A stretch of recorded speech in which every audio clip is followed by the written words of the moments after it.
Well, hello again, all you lovely people. It's Kevin here again from BustingSticks.com with episode 2 of the non-lesson lesson series. If you missed episode 1, I'd really encourage you to go back. I know it's a little bit of a long one at like 20-something minutes, but that first one really kind of sets the foundation of how you should think about holding the stick and perform a basic stroke on how to hit the drum, because that will set you up for everything else. Today's episode 2, is about playing with some dynamics, being able to play loudly and softly no matter what surface you're playing on. Now, you know, most of my other videos are about playing drums, drum set, electronic drums, acoustic drums, and you may say, well, really, like, I listen to songs, how much dynamics are in that? Now, sometimes that's the compression wars where producers compress the bejesus out of a track so it doesn't sound like anybody's playing louder or softer than anybody else. But if you hear a live performance, any great drummer, any good drummer is playing with dynamics all the time, even playing the loudest, heaviest music. My favorite drummer in the world, Neil Peart, self-professed, hits the drum as hard as he can every single time. And you think, it's the music of Rush. How much dynamics are in there? If he's hitting that drum and literally 6-8 inches of a stick is being embedded into the drum head, go back and listen again. There is more dynamics in that music than in many, many formats of music. And because of that, the music has more life to it. It has drive, it has suspense, it has release and tension. Dynamics are a really important piece. Don't be one of those knuckle-dragging drummers that people make jokes about, where all you do is hit things as hard as you can, because that gets real boring real fast. And honestly, if you're going to play at the same volume, I can replace you with a drum machine, and nobody wants that, right? Today we're looking at, we're going to play with some fun sticks. I grabbed it out of my bag. This crazy concept is the DC-10 from ProMark. It's a marching stick where basically from the end to where my fingers are here is straight, and then there's a very slight taper down to a rounded tip. A very interesting concept, to say the least. Durable from a marching standpoint because there's no tip, no bead to break off, anything like that. I played with these back in the late 80s and 90s for a year or two during our marching band in college, and I kind of really love them for being such a weird, odd stick. You can see this end of the stick has seen better days. This has clearly been banged against a cowbell or a jam block or even a music stand I was known to abuse back in the day. So anyways, we're going to play with these just because I found them in my bag and thought they were a fun, nostalgic bit. In episode 1, we talked about the importance of making sure your finger is attached to the sticks at all time. Well, in episode 2, this is where this comes home to roost, because to be able to play dynamics, you need to be able to control the bounce and the rebound of the stick and control when and how the stick comes down. So, episode 1, we're basically looking at full stroke,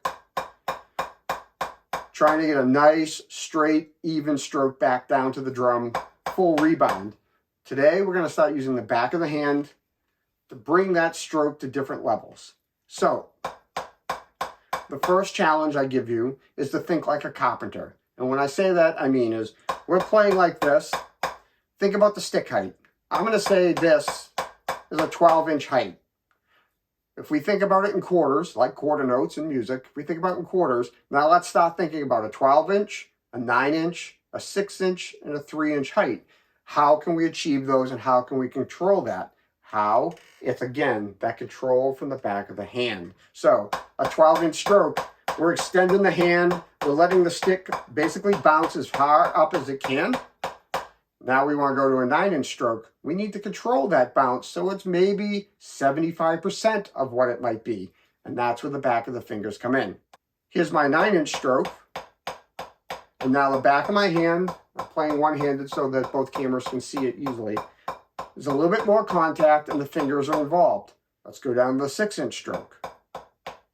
Now, even less forearm action, still some wrist action, but now my fingers are working a little bit harder to push up on that stick, to snap it back down from that 6-inch height, but not let coming back all the way up. Now let's go down to our 3-inch height.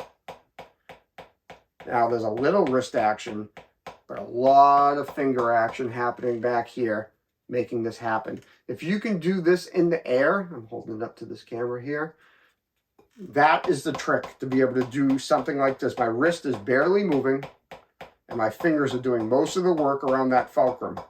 Same with the left hand, all right? Let's say you need to play really quietly, or you want to play really quietly. You can bring this down to 1 inch, whatever. But now you start to get the limit of what your wrists can do. And if you're not highly practiced or highly experienced, or, you know, if you're one of those drummers, you're not watching this video. Let's put it that way. I can show you a trick. And the trick is this. We talked about on episode 1, when your hands are up, maybe playing drum set, and your hand moves up here, your thumb is on top. And we talked about this is called a French grip with the thumb on top. Well, that's how I was learned to call it. Here it is here. It's hard to show it on the camera, right? Your thumb is facing up, just like if your hand went up to the ride cymbal.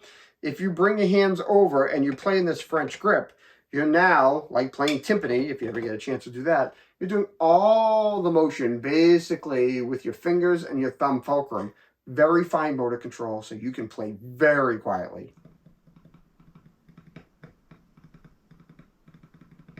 I don't even know if that's being picked up on the mics because my external mic broke. Of course it did. So I'm hoping that the microphones and the cameras here are picking things up well.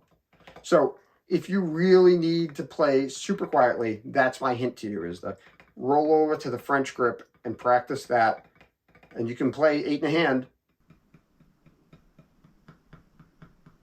very quietly, and you can work on that. It's not easy. So think like a carpenter. 12, 6, 9, 6, 3. Work on that with your 8 in a hand, and the other exercises we can do hand in hand.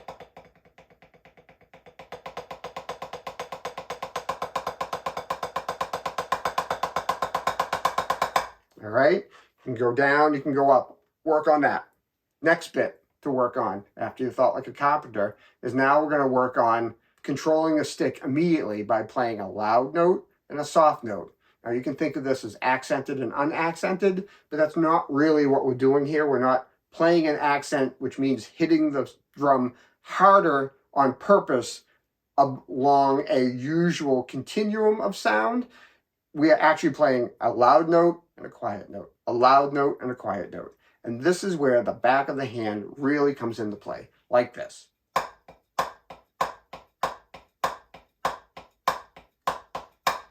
All right. Again, when the hand comes down, the fingers are stopping the motion of the stick from coming up again. If your hands are out like this, I can't keep it low because I'm not even holding on to it.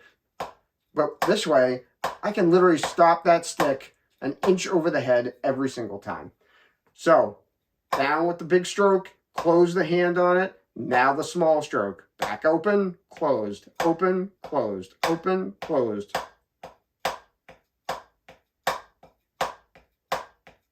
Both hands.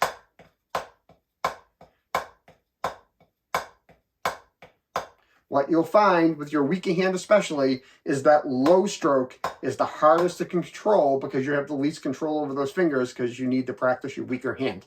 So, don't get annoyed with your left hand. You can hear my warts and all here because I do not practice nearly enough as I used to. But again, that's the next thing I want you to try is 1 and 2 and 3 and 4 and 1 and 2 and 3 and 4 and. All right? You can even reverse it. 1 and 2 and 3 and 4 and 1 and 2 and 3 and 4 and. All just a matter of the control and where the downbeat or the upbeat is. So that's the next thing I'd love for you to try. That skill is invaluable for doing the next sort of things like rudiments, like a flam.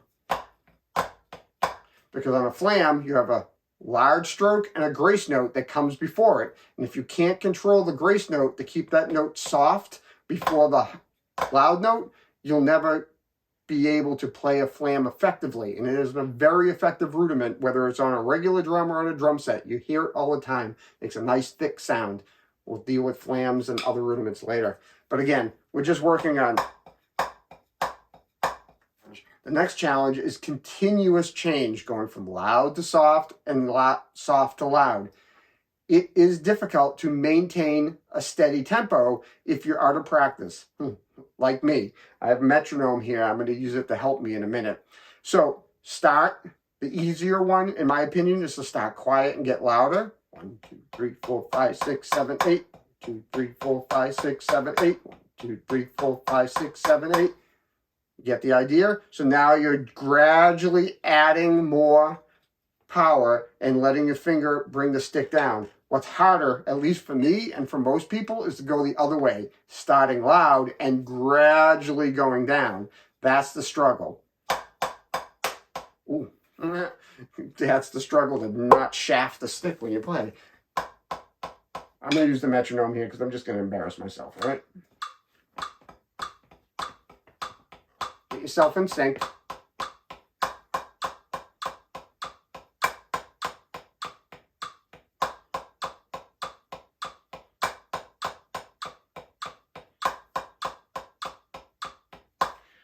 Not perfect by any stretch of the imagination. I play loud, I come down a level, and then I bring it down. And then I come down. I know I'm not perfect. I'm here to show you what's and all. That is very difficult to do that effectively without a lot of practice. It's easier to go up than it is to go down. So take those basic skills and those basic concepts that were in episode 1, and now start to try and apply some of that dynamic processing, if you will, if you're into mixing, now to your playing with the same exercises. So once you've gone through your 8 in the hands and you've kind of loosened up, now start challenging yourself by challenging it with different heights, by being like a carpenter, trying to do alternating loud and soft, and then try to do the ramp up and the ramp down on any of those exercises you've been doing. So try to incorporate some of these techniques, the Carpenter technique, the loud soft technique, the ramping technique, into your practice, into your warm-up with the things you're doing, hopefully with episode 1. It will make you a more interesting and better drummer and a more musical drummer in the long run, because you'll be able to control your dynamics in such a way that you can serve a song a much better way. You can provide more tension and release and really provide the band with something more than just somebody whacking the crap out of the drums. Like I said, if you're going to play the same volume, I'll replace you with the drum machine and nobody will notice, okay? Please like, subscribe, thumbs up, all those things. I love all the comments that you give me. I try to respond to all of them as fast as I can. If you're not subscribed, maybe you should. It's about a 10-to-1 ratio for people who watch and people who are subscribed, which is an interesting concept. So I'd love to see that ratio go up. If this is helping you, share with some of your drummer friends. That would be fantastic, because if I can help one person, maybe I can help 2 people, and that really makes it all worthwhile to me. If you're looking for stuff like the practice pad and some of the other stuff, bustingsticks.com under the good stuff links will give you all the things that I've had, from the electronic drums and the pads and everything else. Nobody buys this stuff on me. I buy it all my own. So if you buy it from those links, it helps pay for a little bit of it, and I really appreciate it. So otherwise, keep practicing, keep working hard, don't get frustrated. Hopefully I'll see you real soon. Thanks so much. Have a great day.